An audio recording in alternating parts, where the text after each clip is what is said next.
My name is Lucas, and you are listening to the A.T.TIPSCAST. Yeah, it's awesome. Awesome. Welcome to the A.T.TIPSCAST, exploring and investigating the implementation of assistive technology in public schools. I'm your host, Chris Bouguet.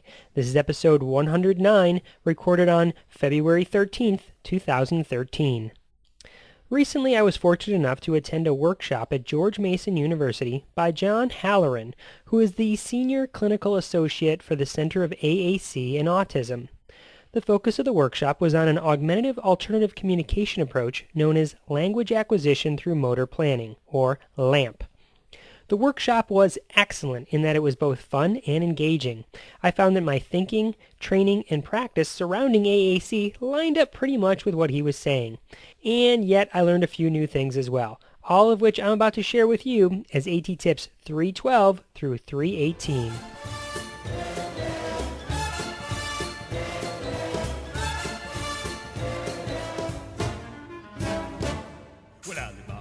Aladdin had his lamp. He rubbed it a few times and out popped the genie who made magic happen. A student who uses a communication device is actually quite similar. He or she pushes buttons on a device and words come out, which is also like producing magic, the magic of communication. The difference between Aladdin and a user of AAC, however, is that Aladdin could rub that dirty old lamp any which way he wanted to. He could shine it on his vest, rub it on his palm, or wipe it up and down on his turban, and that genie would still come out. A user of AAC, however, can't just bang away at the device in any old way and have words come out in the right order. The user of AAC needs repetitive practice to generate complex expressive language. That's something I've always known, and of course probably doesn't come as much as a surprise to anyone.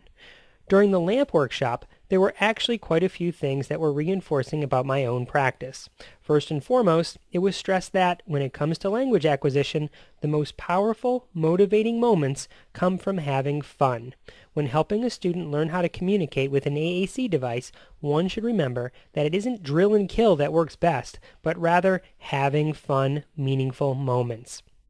When I was in college, one of my professors once said that the speech-language pathologist should be the craziest, most fun, goofiest person in the school. That's how you draw out the most language from people. I found that to be true in my own practice as well. I try to remember that every time I work with a student. No matter how engaging the app or flashcards are, they're no match for the power of good old-fashioned slapstick comedy. That's why I'm calling Be Goofy to Coax Communication as A.T.TIP 312. The heart of the LAMP approach, as the name suggests, is in the motor planning. I always knew motor planning was important when it came to symbol placement, but I guess I didn't realize just how important. Motor planning can be roughly defined as the muscle memories created by doing a repetitive action. A classic example used to illustrate muscle memory and motor planning is turning on a car or riding a bike. When one goes to turn on a car or jump on a bike, their muscles remember how to do this action without requiring any kind of conscious thought. Because of motor planning, it's important to put the symbols for a word in a consistent spot on a device. For example, once you decide where you put the word stop, it needs to stay in that location. If you move stop, then the user of AAC needs to start all over again to learn where it is. What I learned during the LAMP training is that this concept is of paramount importance. I used to think seeing the icon and memorizing where it was located was paramount.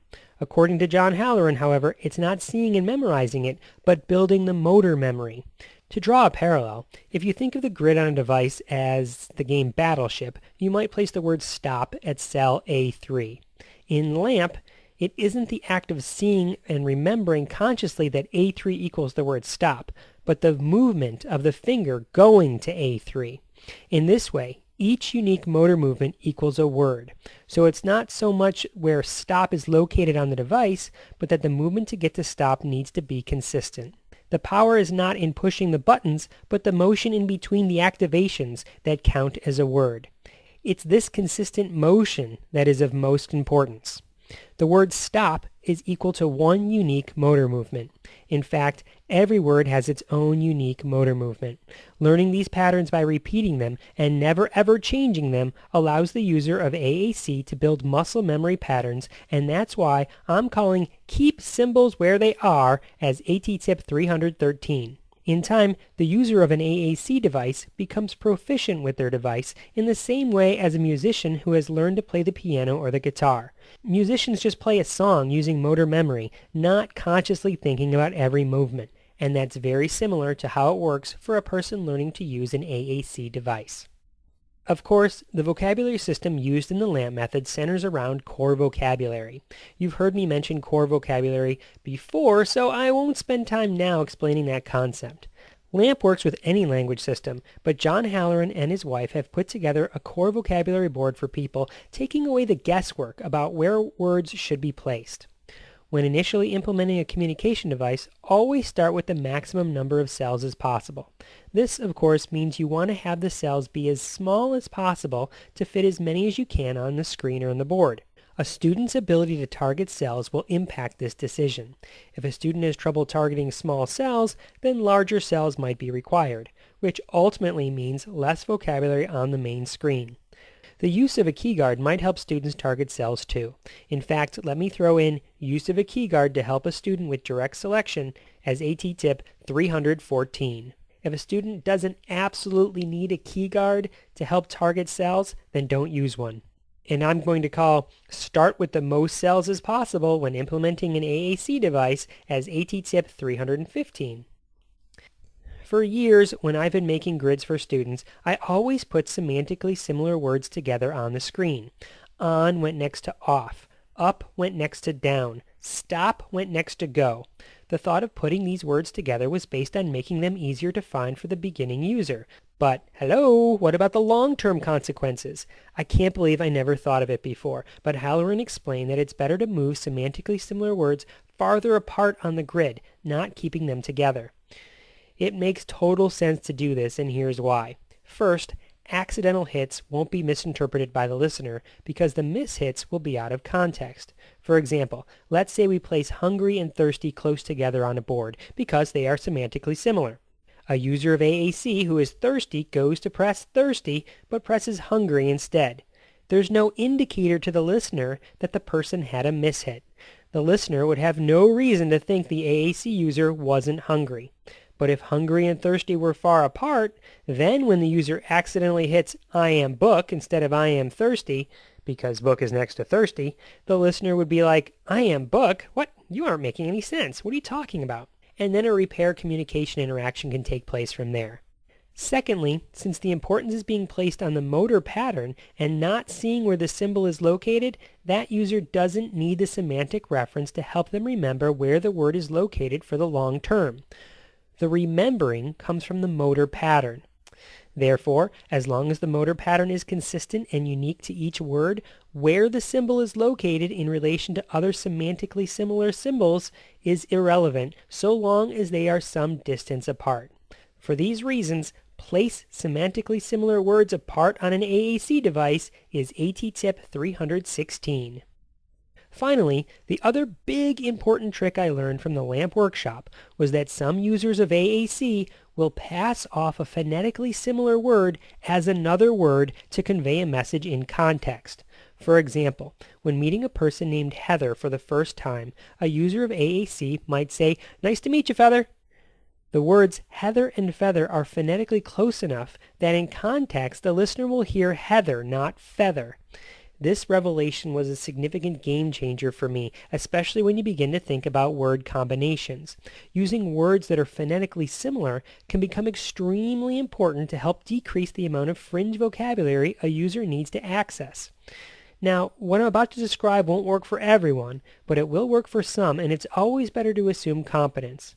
So listen to this example. I want that think. That think is fun. I think it is fun. So here's my question. Do you need both thing and think on a board? Or in context, could these be used interchangeably? Here's another question. Could chicken become chick and hen?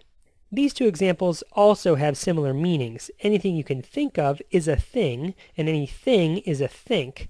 A chicken and a hen are semantically similar to a chicken.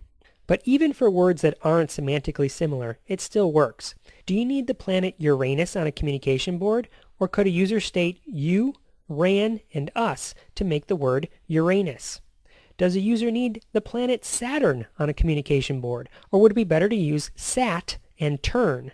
I'm calling using or combining phonetically similar words in lieu of additional fringe symbols as A.T.TIP 317.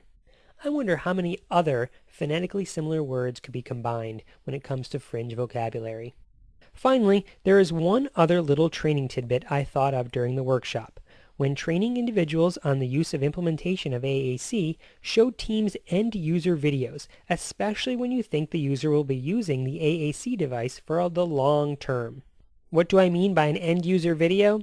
An end-user video is a video of someone who's an adult user of an AAC device and how they use it proficiently.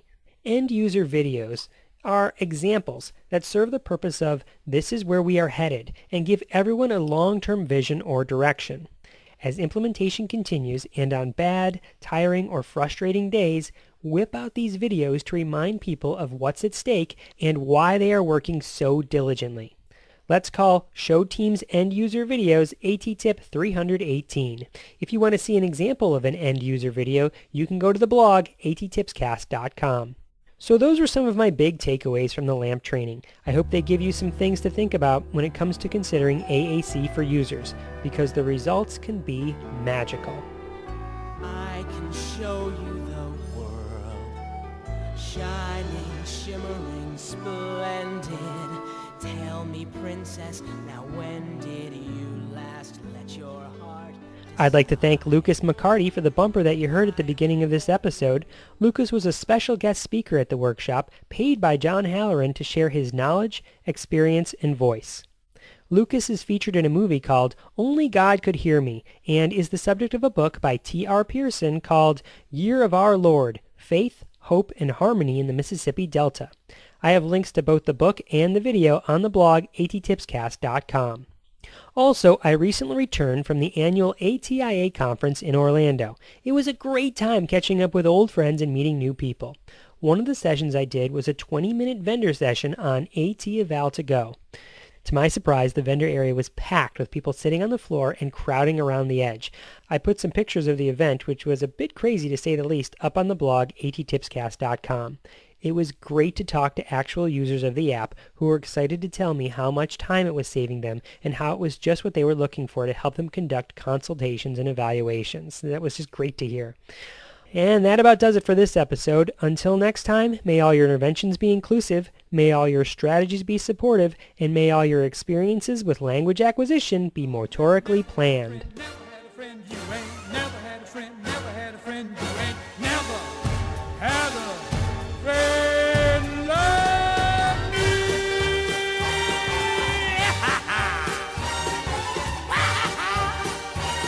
You ain't never had a friend like me. Ha!